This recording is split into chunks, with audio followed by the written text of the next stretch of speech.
কেউ যদি তাড়াতাড়ি ডিমের ঝোল রান্না করতে চান, ভাত ফুটছে, ভাতের হাঁড়ির মধ্যে আলু ডিম সিদ্ধ করে নিন, ডিমটা ছাড়িয়ে ভেজে নিন তেলে দিয়ে, এদিকে মশলাটা কষিয়ে আলুগুলো দিয়ে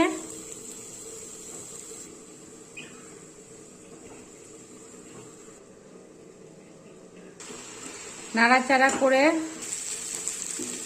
জল দিয়ে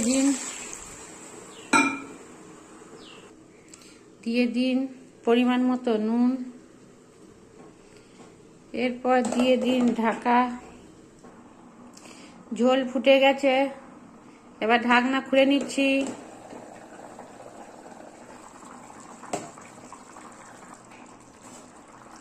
এবার দিয়ে দিন ডিম,